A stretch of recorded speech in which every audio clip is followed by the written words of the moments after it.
Welcome to episode 13 of 100 Years of Marine Corps Tankers, a station dedicated to honoring the legacy of Marine tankers and remembering the stories of what made the community special, told through the words of those Marines that towed the line. And although this is the 13th episode, we are very lucky and fortunate to have this guest on today. The fires affected us, did not interfere with this interview now, and I'm happy to announce that Master Gunnery Sergeant Frank Herbert was unscathed. So happy you survived the fires, and welcome to the channel. Thanks for having me. Oh, absolutely. It's my pleasure. Master Guns is the epitome of a senior staff and NCO leader who has influenced so many generations of tankers, to include myself. Per SOP, we'll start with your background and kind of how you came to be. So, Master Gunnery Sergeant Frank Herbert entered into the Marine Corps in 1989 and completed recruit training at Marine Corps Depot, San Diego, California. So you were a West Coast Marine. And then off to Fort Knox, where you attained the MOS of 1811, which is not an 1812, obviously. That's an M60 A1 tank crewman. And then you were assigned to 3rd Tank Battalion, 7th MEB in 29 Palms, California. While there, you were assigned to 3rd Tank Battalion, and Lance Corporal Herbert, you deployed in support of Operation Desert Shield and Desert Storm with Task Force Ripper. So going back to this time period, lessons were learned early during the Operation Desert Shield and Desert Storm about tanks and their operations, capabilities, and use.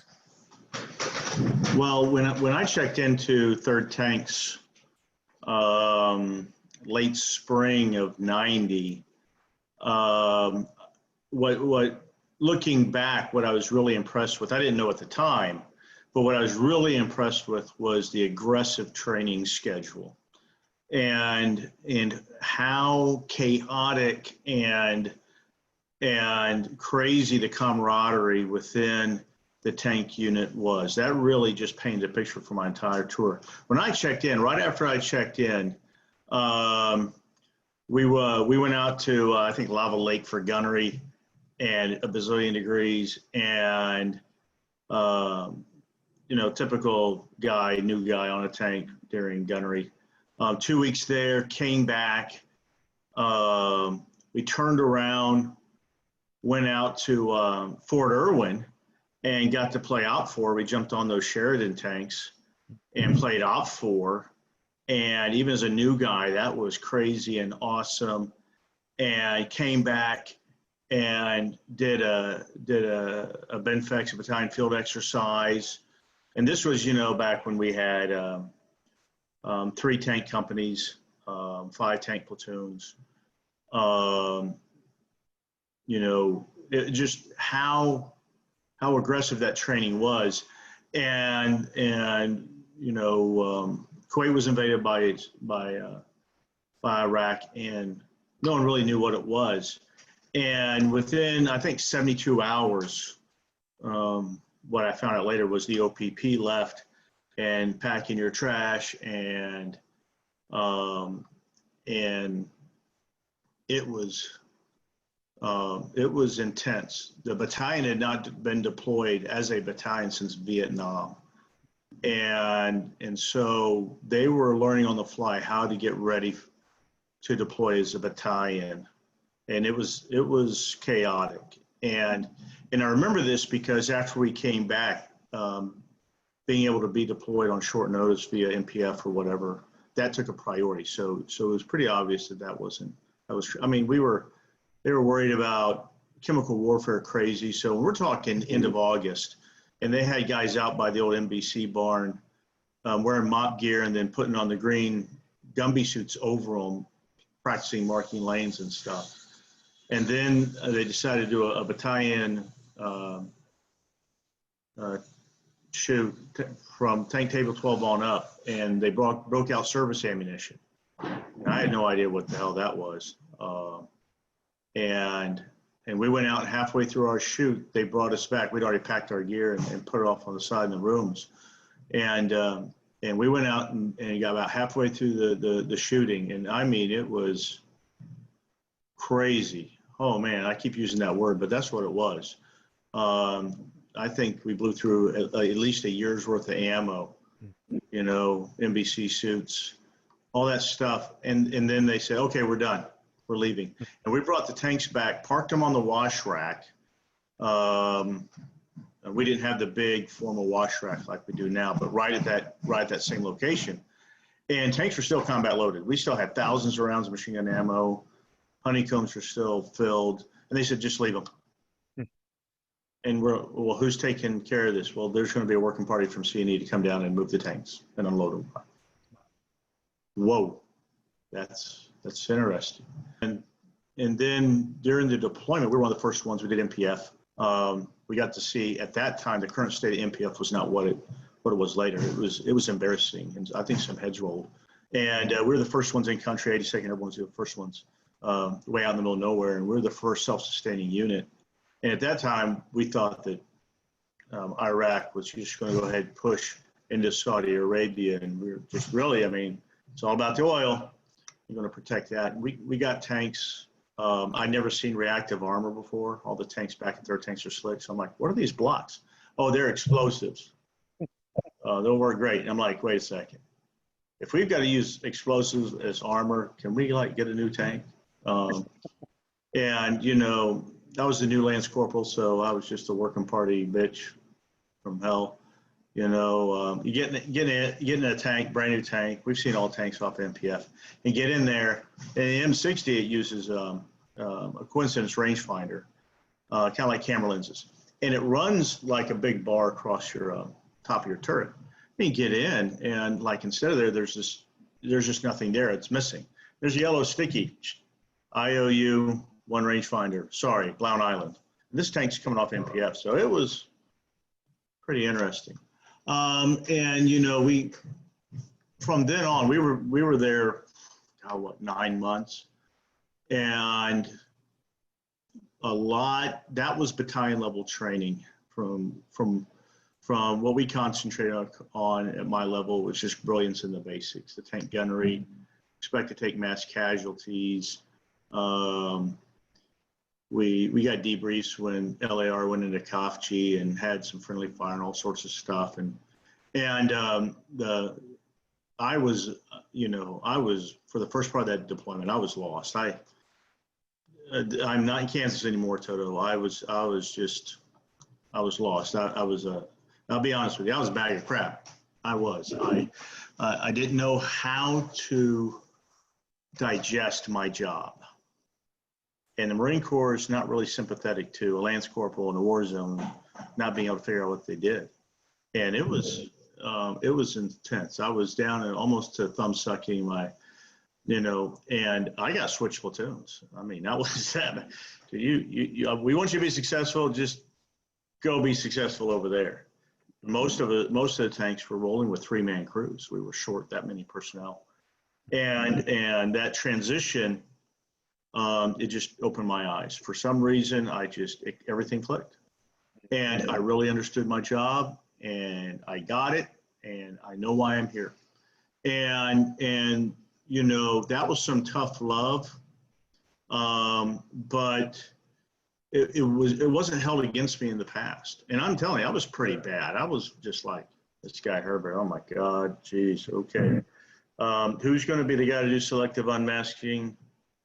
You know, that kind of stuff. But so some lessons learned just from the personal level was how tight the families were as tank platoons. And I mean, we lived together, no kidding, for 9 months. And all you did was just be on your tank and train, which got old, of course. And I got that tough love about halfway through the deployment. We're still months from the gunfight, and the you know, hey, you need to get yourself unscrewed, and we're just going to give you a different opportunity over here. But the idea that there was nothing formal, there wasn't any administrative or anything else. It was just, hey, you just maybe this over here. And those guys, you know, and the platoon sergeant who wanted to beat my ass daily, you know, even after we got back, you know, I ended up being a loader for his good friend, good old Staff Sergeant P.E. Carroll, and we got on fine. So those kinds of things really painted a picture of how you take care of your people and what you do. And there's a time for fun and games, but how serious this community needs to be when it comes time to sling rounds. You better be ready. And once I had that epiphany, it was good. And, this is mass land warfare, massive scale. And all I saw was the Lance Corporal, and I saw some important lessons learned. I digested what little combat we had and things like that. Brilliance in the basics is what really set it off for me. And if you have good leadership and you have a cohesive team, you can go far. So I would say that's probably the things I took away from that time. And then of course we came back and immediately transitioned into the M1A ones. And that was, the time frame was unfortunate because all the guys that had stop loss and were going to be getting out or EASing, they still had to go through the net training. And how net training worked was everyone got trained only in the station they served with. So I only got shown as a loader, the loader's job. I got to sit back and watch as the gunner got trained, although I knew as soon as we came out of the training, I was going to be a gunner. Right. And those guys were going to go away. And so, that condition was set. And, and that training in M1A1, oh my gosh, as everyone here knows, and we kept the same platform without real modifications for years and years and years. And the stuff we got to go out and do. And, I was a loader for a long time, which I deserved. And then I became a gunner and shot a gunnery. Sergeant Dave Burnett, great guy, tank commander. He goes off to be instructor at Knox. And then all of a sudden, all these other people start bailing because they're getting out, going to recruiting duty, all this stuff. And here's brand new Corporal Herbert, brand new gunner. And I'm the senior enlisted guy in the tank platoon. Got 2 Lance Corporals as the 2 and the 3 tank.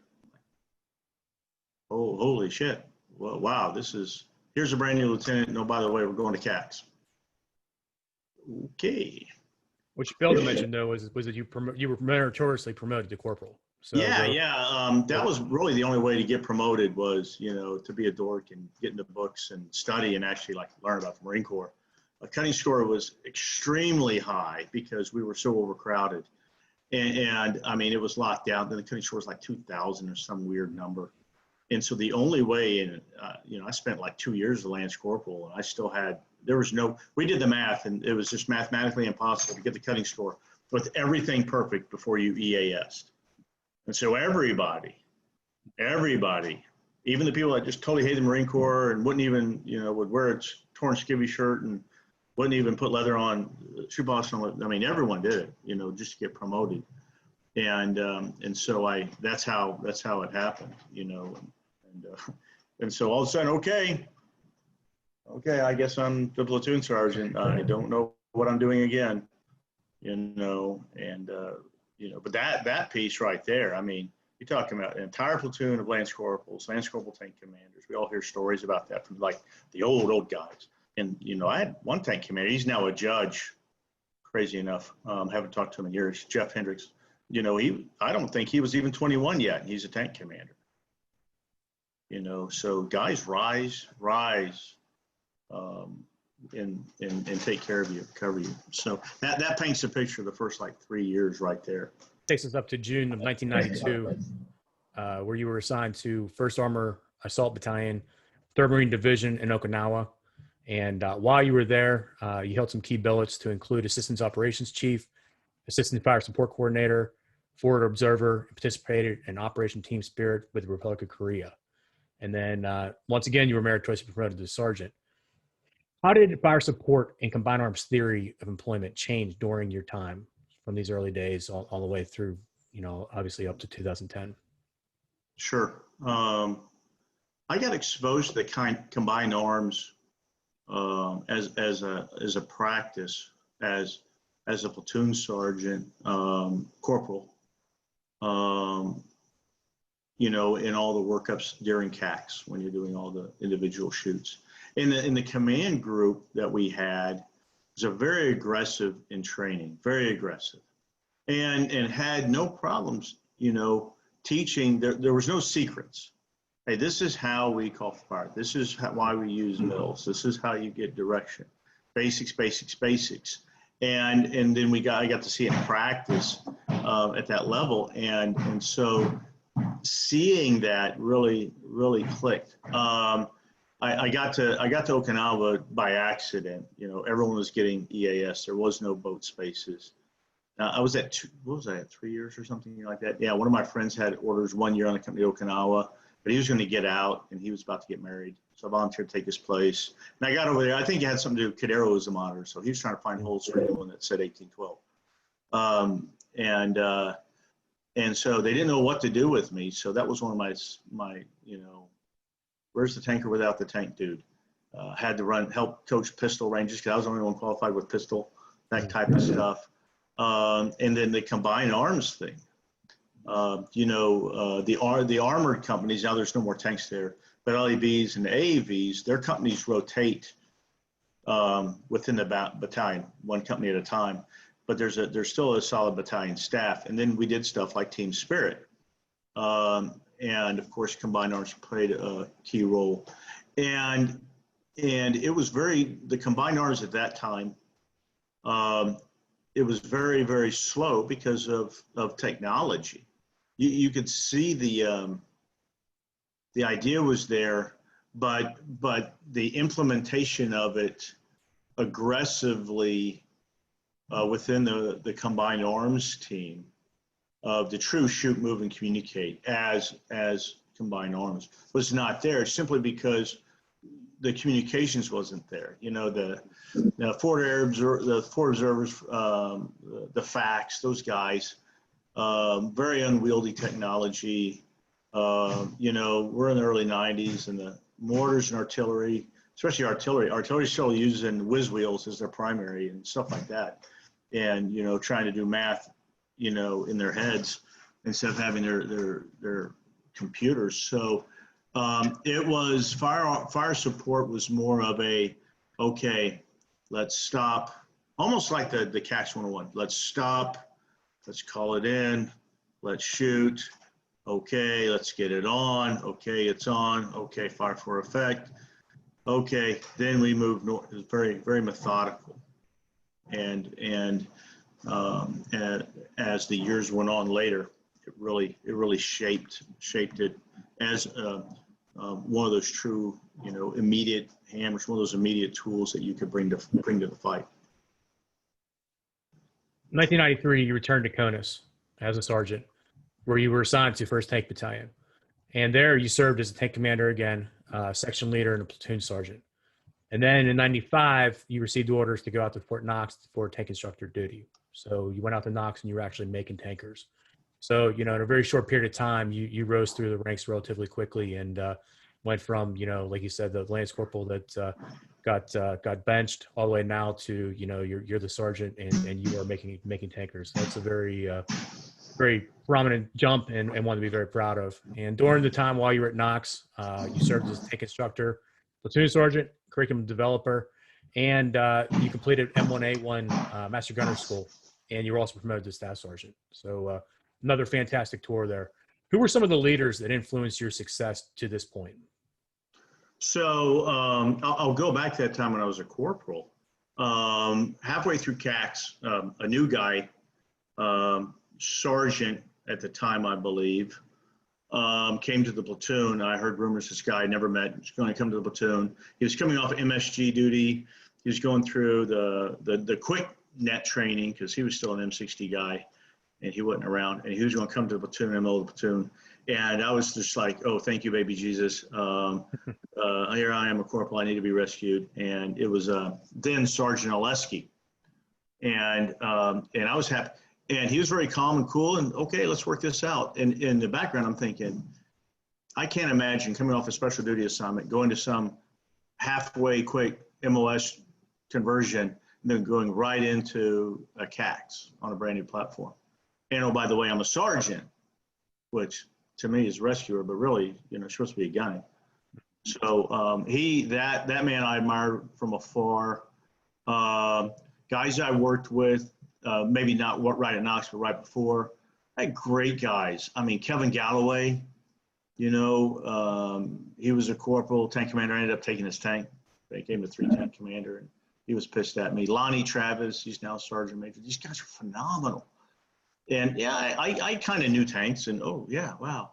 At the moment, okay, take tank, move north, shoot everything. Okay, foresight, read the book. Okay, gonna say that's my life. But these guys just really the professionalism that they had, and the training that we really hammered really set me up for success for NOTC. At NOTC, you don't know shit about the tanks. When you get to there, you think you do. Yeah, I'm walking in, every sergeant does, and you're really just a moron. You have no idea about the ins and outs of how the tank works.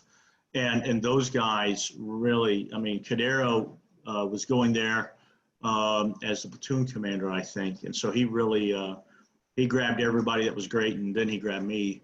And I mean, we're talking, I had Jay Carosha, I had Eric Benitez, who I went to Master Gunner School with. And let's see, who else did I have? Hidalgo was there, now Sergeant Major retired. Frank Castillo was there. Colonel Wilkinson, Thundar was there. Big Top Graham, who you didn't gaze directly at his image, and so the atmosphere was one of, you're going to learn as professionally, and who can learn the most, and who's going to put the time in with the students and make the best student outside of just the period of instruction, which was important, but well-rounded.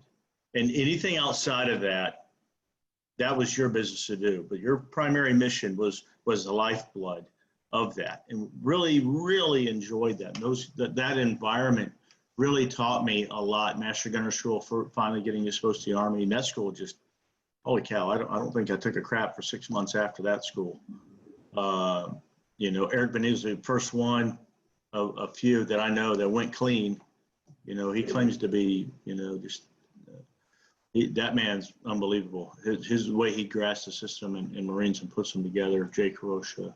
I go on and on. Faces are popping in my head, but and then you end up going to the fleet and you see this, the product of what you teach, and you better be prepared. These guys are going to remember if you were a real jerk and a real just a mean guy and you weren't really knowledgeable as an instructor, these guys were going to know it.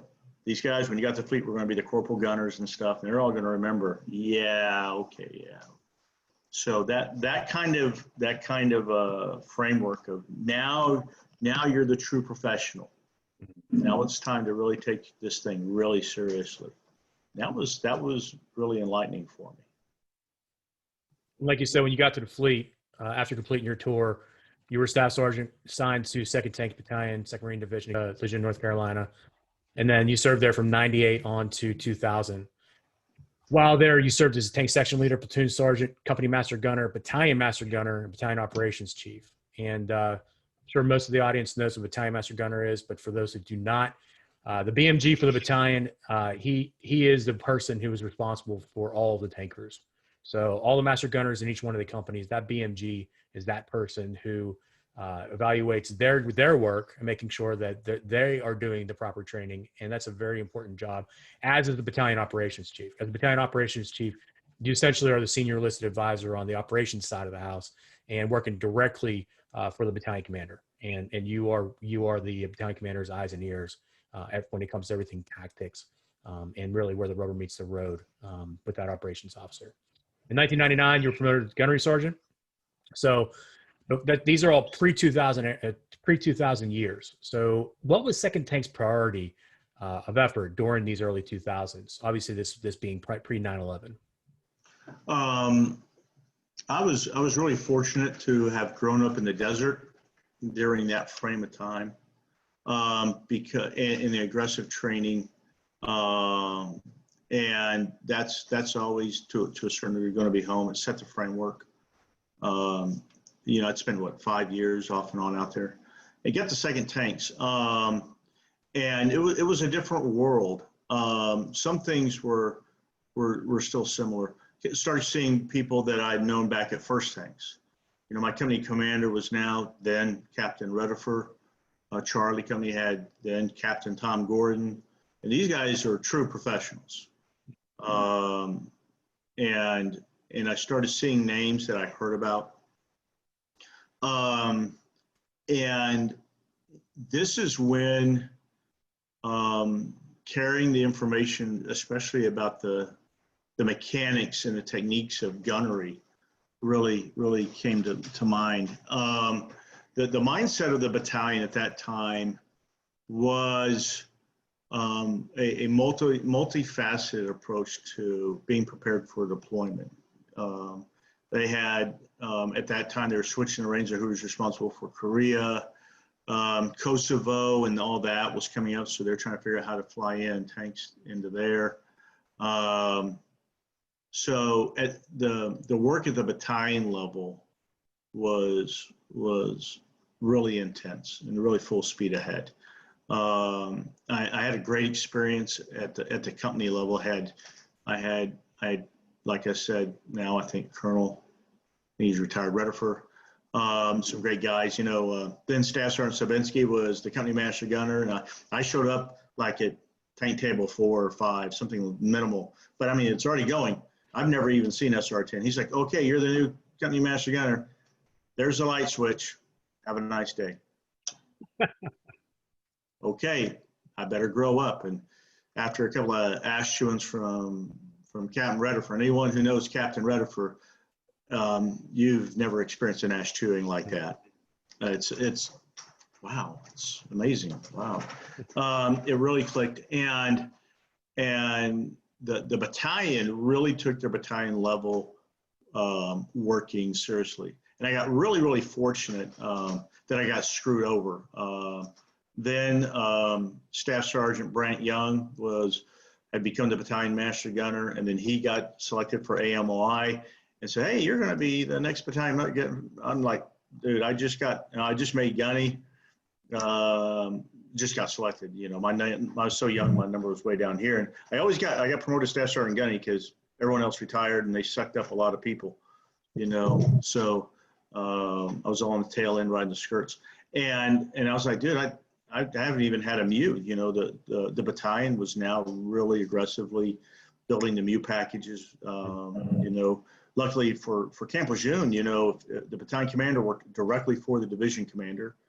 I mean, at first ranks, it's still the same, but you got the geographical and imaginary distance. Battalion commander needs to talk to the division commander or whatever, or actually really you're getting good with civilian ops. He's right there. It's 5 minutes down the road. And so that played a big role. And so we did a lot of work at that level. Did an MPF offload in Cuba, and I was like the staff, and so I see the little tank crew guys, and that was a phenomenal experience, learning experience. And so those things that stretch the boundaries outside of just gunner stable tank. Battalion master gunner, worked for Tom Speranzi, unbelievable man. And the battalion that I saw then, and it probably was at First Tanks, these guys were probably products of that environment. I didn't have anything to do with anything past company level back then. It's my first foray. And it was just, and even looking back on it, right then I was amazed, but even being able to compare things, it was a team that was, I mean, Callahan was the battalion commander, and he had a really aggressive mindset of training. We did a lot of training at night, only at night. We had, I mean, Big John Swift was the OPSO. Anyone who I think he works for BAE or something now. That man, oh my gosh, phenomenal. And you see a very mature battalion staff. We had a full bullpen. We had a FAG, we had an FSO, FSC. We were maxed out at that level. So we're really mature at the combined arms level.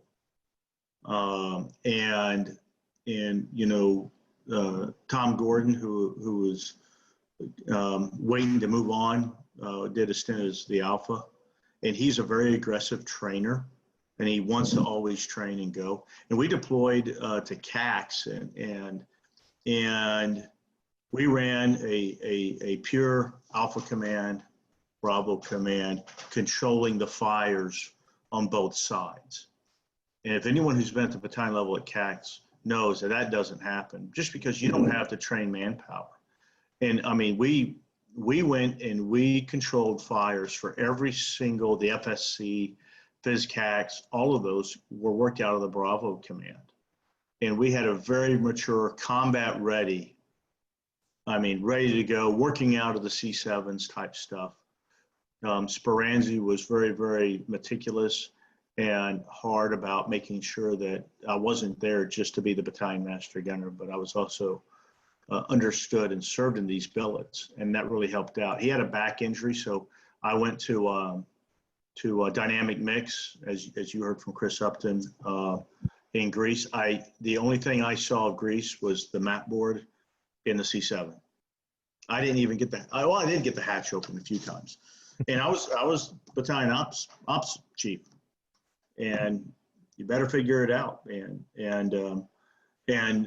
like I said at the time, Major Swift was OPSO, and it was just, I was just drinking from a fire hose, right. and I was just lucky in those aspects. I will tell you one personal story as I wrapped up this tour, and we got done, and we were coming up on summer of 2000. And I was doing this stuff and doing my gunnery at the same time. And then in Greece, I'm getting my ass chewed because the range isn't getting mowed back at SR10, crazy stuff. And I have my daughter's going to be born in June of 2000. And here, it's perfect world. I'm a gunny. I'm in tanks.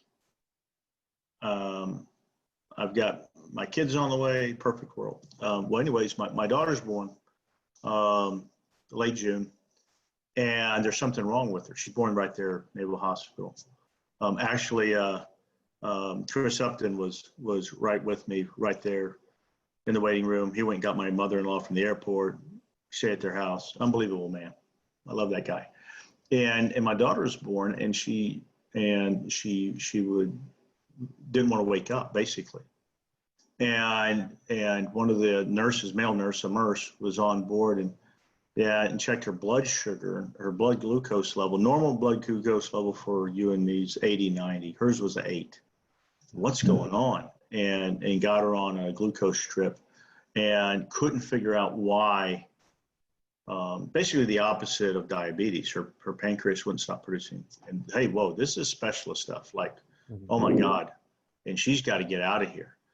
And we're going to life flight her to Raleigh, Durham. And I'm like, what the hell's going on? I have no clue what to do. I'm just lost. And I go back to battalion, and Tom Speranzi's like, go away. Just go and take care of your family. You know, call in when you can. You know, we'll be here. Okay. And I went up there, and we were there for about a week. And turns out that she has this very, very, very rare genetic disease with her pancreas. And there's only a couple of places in the world that can treat this: Paris and Children's Hospital, Philadelphia. And so they're putting her on one of those angel flights, you know, personal jets that people fly up there. She's going to CHOP. Doctor duked it out with TRICARE, because we know those people don't like spending a dime.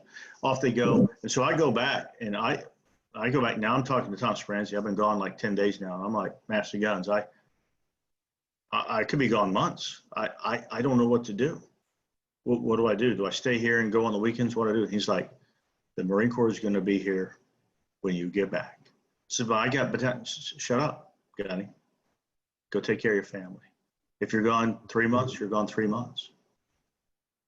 And they called up, got us in the Ronald McDonald House, and I was gone another month and a half before I came back.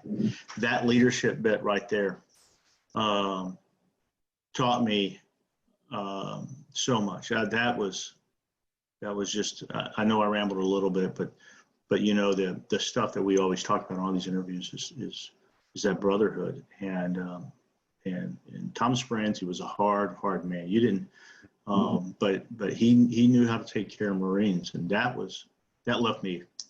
hits me still. Wow. You know, I don't care what civilian job you get, you're not getting that. You're not getting that kind of love. And the leadership that was shown to you you subsequently carried that through from that day on, because having known you and known you for a long time, worked with you, worked around you, worked for you, and kind of, you became that person.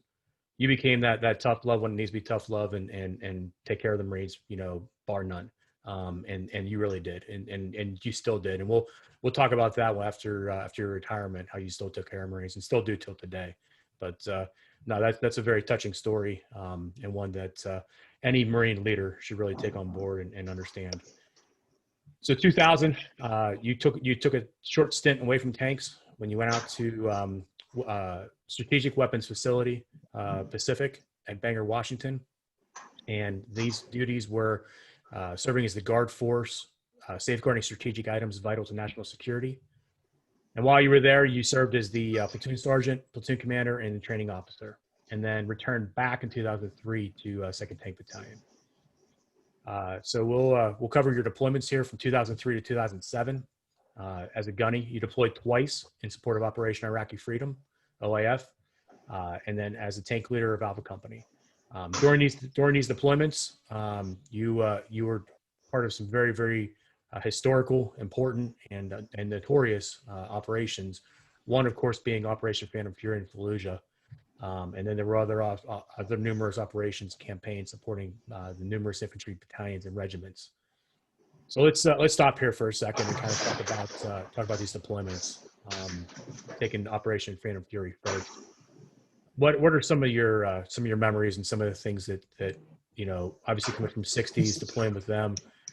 Now you're on the Abrams, and now you're out here in the city doing Phantom.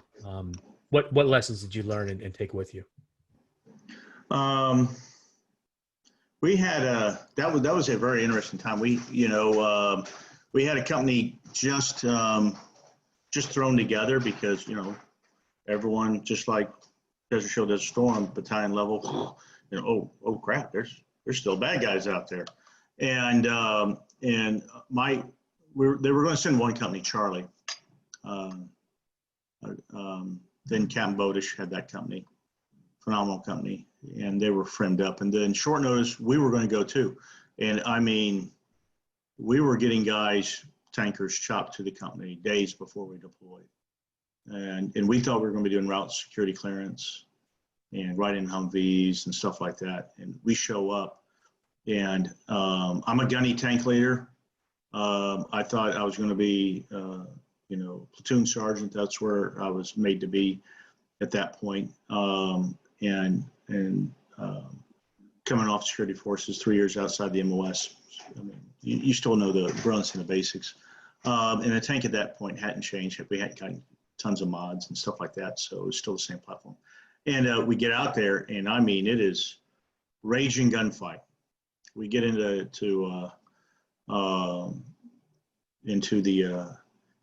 Camp Fallujah itself, and we're like, this is not the same Camp Fallujah we were told about. What's going on? Rockets coming in. I think a lot of people remember when the rockets came in, almost killed then Colonel Nicholson. We were walking down, and that rocket went right over our heads as we were walking around the regimental area.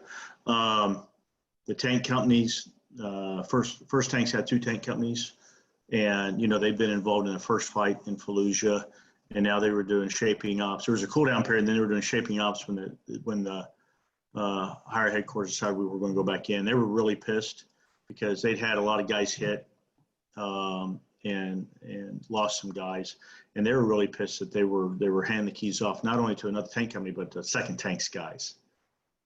So they were really unhappy. First person that met me at the trucks, Chris Wellenbecker, amazing guy. I knew everything was going to be okay, And again, those names and faces that you see around, Rambo was there, Rob Ramirez was there. I backseated with Jay Johnson. He was a tank leader, and he'd been a tank leader before, and he'd been in the AO. And so I was like, I'm following this guy. I couldn't follow my tank leader for my company, Top Washington, because they'd taken casualties, and he was serving as a tank commander. He was running as the wingman for the CO. So he was like, hey, if Hearn, we all know now Sergeant Major Hearn, Staff Sergeant Hearn, which I knew at First Tanks way back then. He's running the logistics. I'm like, isn't he a mechanic? You know, and so we had to find our way through the fight in that case. And then again, you know, my company commander was very technically and competent and competent on the platform, and we really saw that combined arms bit go out. We did shaping ops, and you saw the Marine Corps planning process, and you saw the fires and everything, and how all those pieces came together, and that was really impressive on that end. Getting into the fight, that was amazing. I mean, you're not going to see that ever again. Not in my lifetime, I don't think. I mean, we took shaping ops. We put a battalion, infantry battalion commander and the regimental commander in the loader's hatch, drove the tanks up to the city to take a look at it, whole 9 yards. And then, I mean, we started in by there was a big railroad right outside the town on the north side. And that was basically effectively a minefield. And right on that was streets, running north-south. And they, you know, it was a division breach. We had regiment on this side, some Army screw-ups in the middle, and I'll say that intentionally, and I'll explain why in a sec. And ours, and it clicked the hour, multiple line charges right down city streets. I had a BBC News guy. I was like, hey, you want to watch me and get your camera ready, like 3 in the morning. Just start rolling and talking. You'll understand why. Multiple line charges going off, middle of the night breach, and they're in the fight. And we had a pretty good idea of how we were going to fight. We did some tank infantry training. Our company, we only had 10 tanks. Our other tank platoon was out of Al-Qaim.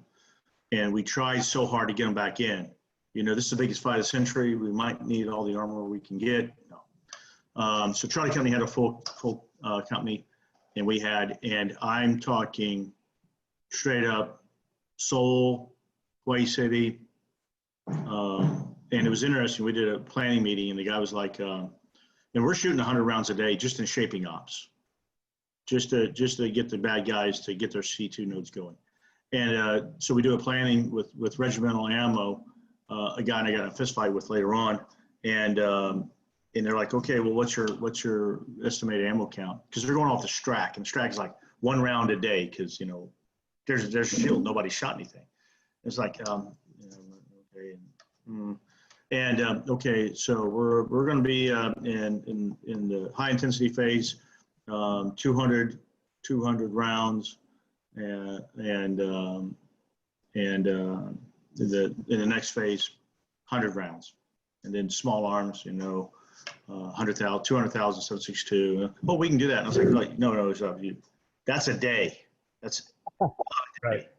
He's like, we can't support that. It's like, well, okay, call General Natonsky, you know, big Natonsky. Call General Natonsky and tell him the war's off, because you can't support them. Oh shit! And by the end of that, they were flying ammo in from the factory. I mean, DHLing it into TQ, and then driving all the way around. It was crazy. With these guys, you know, I had Jonathan Dixon as a platoon sergeant, Joe Estep. Oh my gosh, that man! Anyone who knows Joe thinks he's crazy and batshit. He kind of is. That man's phenomenal. Those guys took care of their platoons, and they had great leaders. I had then Lieutenant Lee, Jeff Lee, who I'd worked with at tank school as a leader, and he worked phenomenal things. Silver Star. We had Corporal Tank Commander Corporal Gant, who you'll talk to. These guys.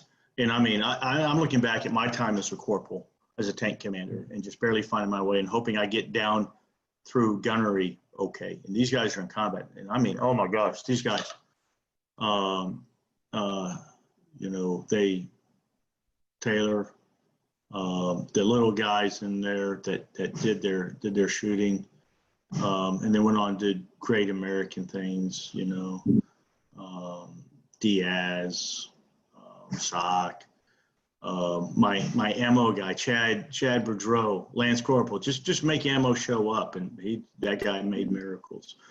the headquarters guys. I really found my niche. When I accepted the fact I was going to be a tank leader, my job is to facilitate that, learning how that piece worked and getting in there. Now I'm in a Humvee next to the tank shooting. And these guys shot everything. I mean, doghouse, outhouse, hen house, Hamala, 1-8. Their companies, if they SP'd with tanks, they crossed LD with tanks. They didn't take any casualties. One time, one of the companies decided to cross Michigan, I think, when tanks were reloading. Each step was back reloading, and oh shit, they got them, and they took many casualties. But I mean, that's when we really pride ourselves that these guys are they're our foster children, and we've got to take care of them. We're foster parents. We may not like them, we not get along, but we've got to take care of them. Little things, the grunt phones and being able to work and all that stuff worked out. And I mean, God, the ammo. I mean, each step shot like 400 rounds himself just in November. We blew every recoil seal. I lost count of probably 500,000 rounds of 7.62 easy. Multiple RPG hits at a time. The stuff that they threw at us, we had a gunner get wounded by an RPG. He was pissed off. What the fuck? I'm a freaking gunner. How the hell am I wanted in here? Guys had to move around. He kept moving his guys around. The lead getting wounded and not getting off, not leaving his infantry guys. So that fight, watching those grunts and what they had to deal with, and realizing our role in that infantry support of bringing the tools, that's going to be a loss for them, and that's going to be unfortunate. Yeah, it's incredible to hear those stories, and I think I've heard a couple of times that tank battalion's history is written on the infantry rolls, and that's a perfect example. We as Marine Corps tankers, combat service, really support that infantryman, that grunt on the ground. And you called him a foster child. I think that's perfect analogy, because you love them no matter what. And absolutely, I talked with my peers in Charlie. They had great platoon sergeants. I mean, Ryan Hillard, Chris Trules, and talking with these guys, and every story they talked about wasn't about what they did. It was about what they did to keep infantry alive. When it boils down to that, that's all these stories and everything.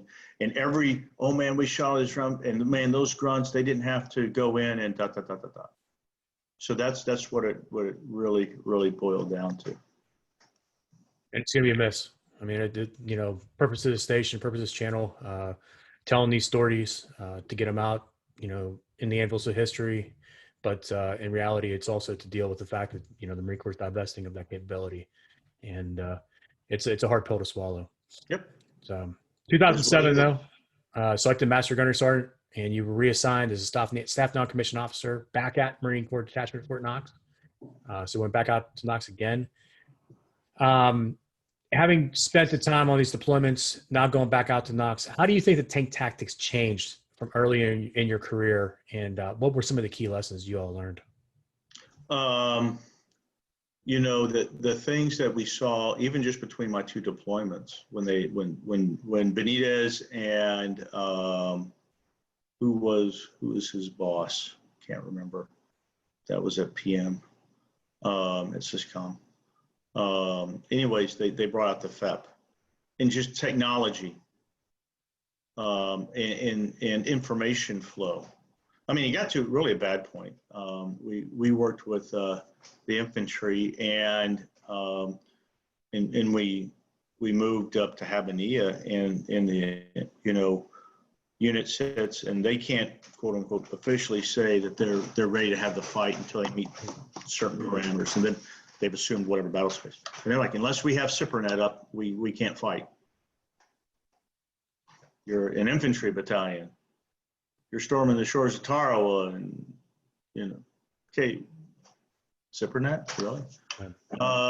Using that technology, drones started coming out. Aviation assets used in different roles. The communication, so we could see the battle space, and lower down guys got to see the battle space. instead of just their front slope.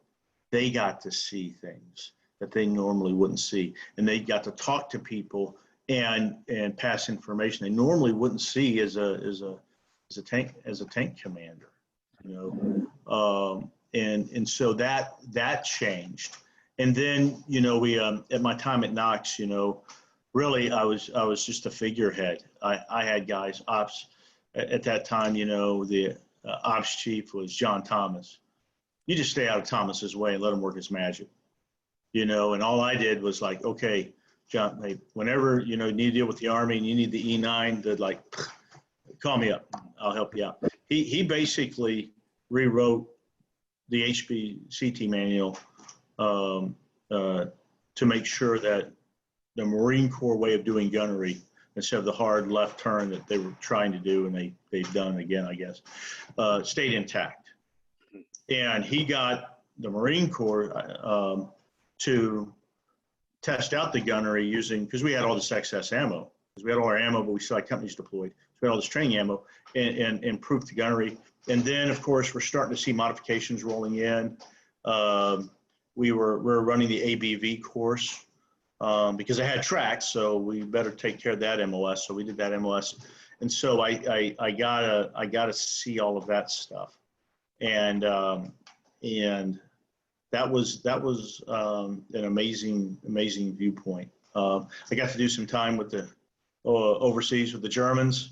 I got the Army to pay for a couple of trips, so I got got to see how internationally how they did gunnery, how they trained their tankers, and they were treated kind of like the Marine Corps was. They're a very small community. They're always just barely trying to hang on and stuff like that. And so seeing how important the Master Gunner program is within the other international community, that was phenomenal, much less the Army. And we at that time, Army was trying to recover being a tank force. And so we helped take ownership to carry that along. And so that was the pinnacle of my time. I really want to say one small piece. My second deployment to Iraq, we were out of guys. So I deployed with one tank platoon of reserve tankers and a headquarters slice. So probably 40% of my company was reservists out of Echo Company, Fort Knox. And those guys, we always wonder what it's like to fight with reservists. And some guys have been on I&I, and oh my gosh, you barely survive. And not a whole lot of guys get to be embedded. And these guys were embedded in active duty tank company. And when they showed up for gunnery, these guys were ready to go. Cadlub had the tank platoon. Jim Aurelio, lifesaver. That man's a miracle worker. He was the training chief, I think, and he snuck on that deployment, much to the chagrin, I think, of the I&I. And those guys just are amazing. That whole reserve platoon, we kept them together. They came in, had to knock the rust off of learning how the nuts and bolts of tanks, and then they were able to roll. And then the headquarters guys these guys are all a little bit more mature, and they're all wanting to be there. And I still keep in contact, and they're awesome guys. Adam Connors, Daniel, Doc. We have after these guys, Doc Reichel, and then our maintenance guys. We haven't talked. I don't know if we talked too much about those guys. Oh my gosh, I Top Gerard, and then Dwayne Helmick, miracle workers, and the stuff these guys that did is just amazing with their guys. I can sit here and just scroll through the names of just those guys, right, and whatnot. So those are all the roll-ups of I'm living that as I'm the step into IC. I'm going to take a moment here to put out a all points bulletin for the mechanics. We've had tankers on so far, but as Master Guns just alluded, certainly part of the community, certainly the people that are very often the heroes behind the lines are the mechanics. So if a mechanic wants to come on here, please, by all means, hit me up. So you sold yourself short a little bit because when you became Master Gunnery Sergeant, obviously by billet, you are the senior listed advisor commanding officer, but really who you are as a person, you became a subject matter expert. And it was really the ability to take all your experiences all the way back from the 90s on and package them up and build your toolkit, build your repertoire, and then deliver it. And that's really what I think made you a very special individual, because you were focused on the Marines, but not just that. You were focused on the entire picture. And I think that's probably why you were so successful going out to Germany, part of the Sergeant Major Exchange Program, because you were that subject matter expert and you were the right person to really kind of pass along Marine Corps tank knowledge and what it meant. Unfortunately, in 2010, you retired. For us, I'm sure it was fortunate for you, but for us, it was unfortunate.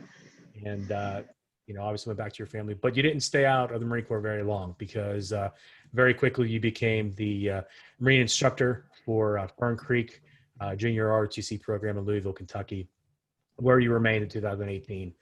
And I have some interesting notes here.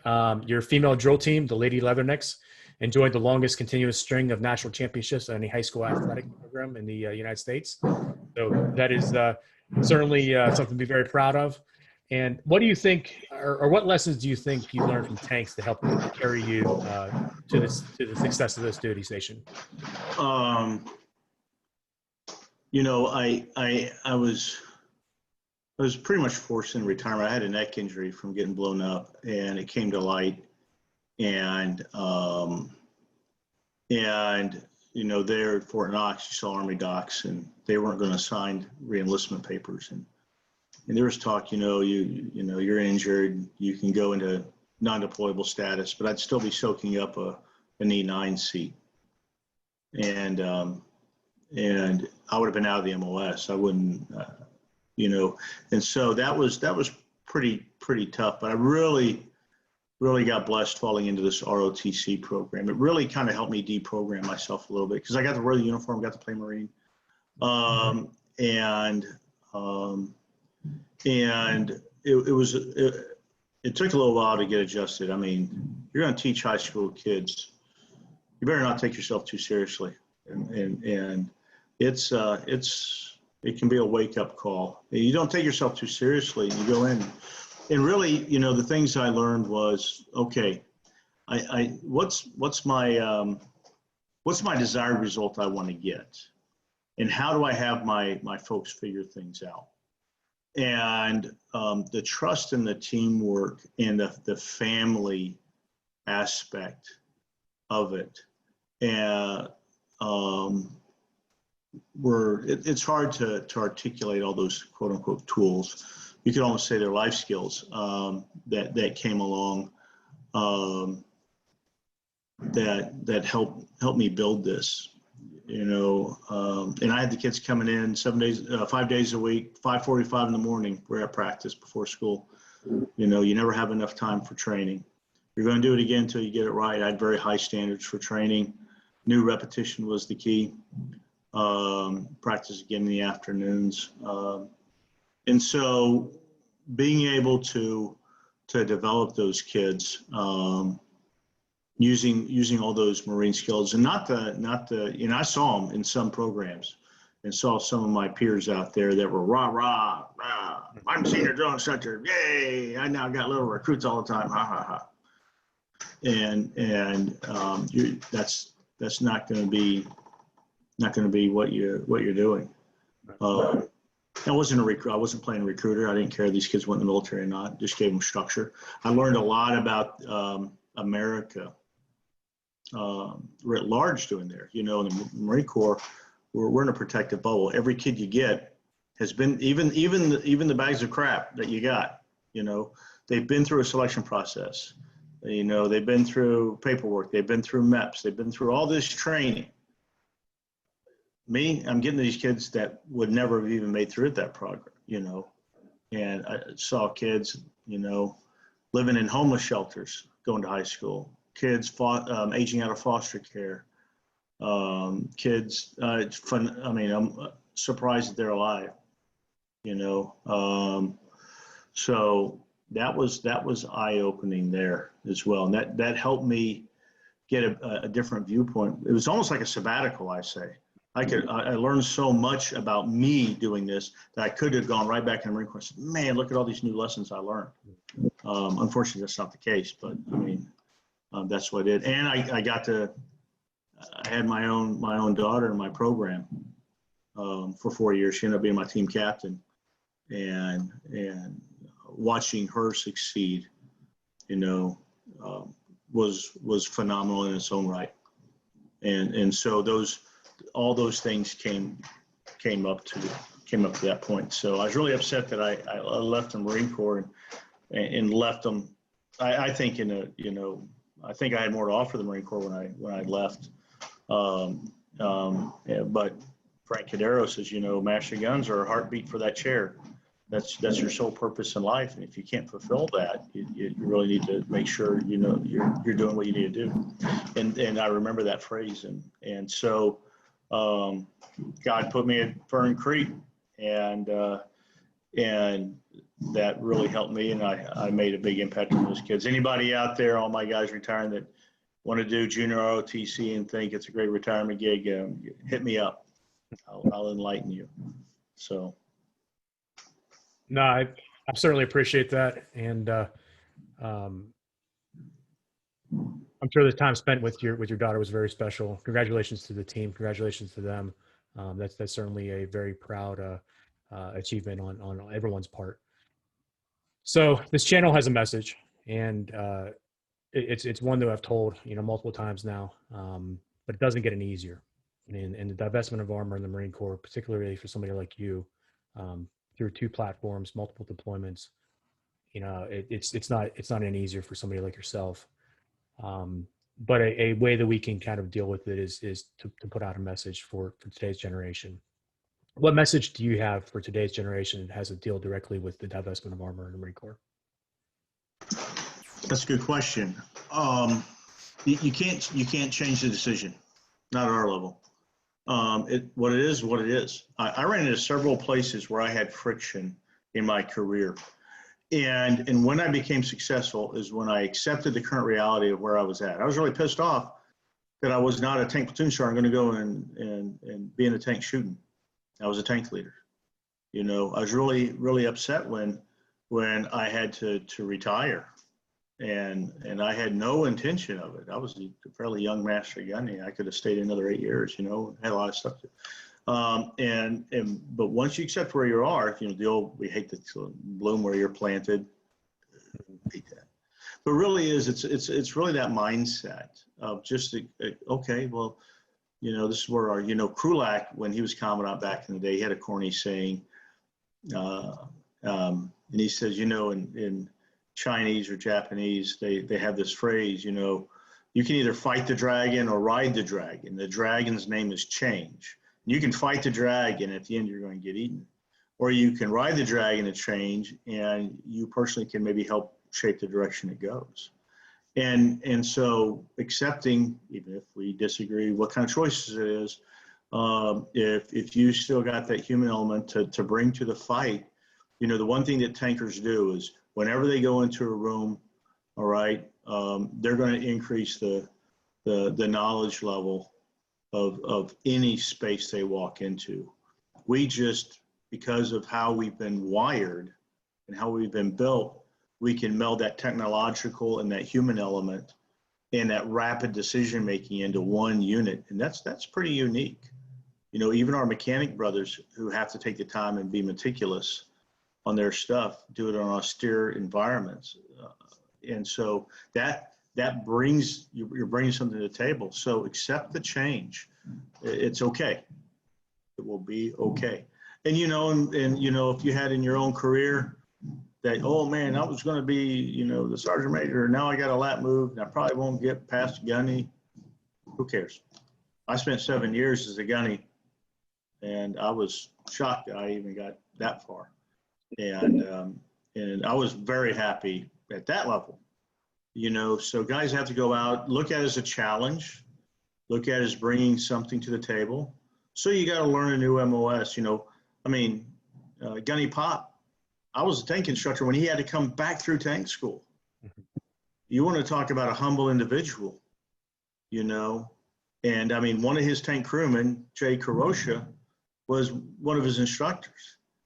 And his humility and without sacrificing his pride, his humility and his willingness This is what I got to do, because he knew personally he had something to bring back to the Marine Corps. And so that same thing, you got to go and learn a new thing. You know, I found out as a master gunner, I was off a tank forever, you know, and so it'll be okay. Cherish those human connections. Everything that we talk about, all these stories we talk about, go back to those basics of those human connections, you know, and so relish those moments. Relish those little backyard barbecues we have once we get back off of a field op, you know, build those human dynamics, you know, realize that most of your guys are going to get out of the Marine Corps. And so even if you lat move, your job is to build someone who's going to be a better human being in society, you know, and make that your mission, and just really enjoy those parts of the Marine Corps that are out there. There's lots of parts that I couldn't stand, you couldn't stand, and we don't like. But those little, you're not going to have those out here in the world. You're really going to be that guy off Gran Torino, get off my lawn. Not, it's really a different world. You really have to reprogram yourself and accept that, you know, you're not in Kansas anymore. This is just, you know, and so you're going to want those backpacks and memories, those connections to be able to pull out. You know, things like, you know, Joe Estep calls and checks on me all the time. You know, some of the young guys text me, some of those reservist guys check on me, and we're trying to get, and you know, those you know, those things mean the world to me. They really do. And a lot of guys I didn't mention. You know, those that you know, keep that. That's the important stuff. You know, you get out 40, 50 years old, you're still a young guy. You don't need to sit back and go, oh, okay, now I'm just going to think about my good times. You know, but you're still going to want to have those memories there. And those memories will help move you forward. So it'll be okay. Enjoy the ride. Enjoy the challenge. Challenge yourself. Okay, well, this is what I got to do. Good to go. You know, I'm going to, what did Upton say? Shut up and color. And my name's Bob, and I'm here to paint. What color do you want it? Okay. No, thank you for that message. I mean, that's certainly a very unique way of putting it, and one that's extremely valuable, and great information and great leadership principles in there. I want to take a moment to thank the audience, and to those that have subscribed. Please feel free to contact me to schedule an interview at any time. You all are welcome, and everyone has a story to tell. Special thank you to you, Master Guns. I know that this was a long time coming, but certainly happy to have you on. Happy to make this a reality. Appreciate the stories; they're extremely valuable. I appreciate you. You've been a mentor to me for quite some time. You know, I was a young buck underneath you, and then in spite of that, you turned out okay. Thanks, I appreciate that.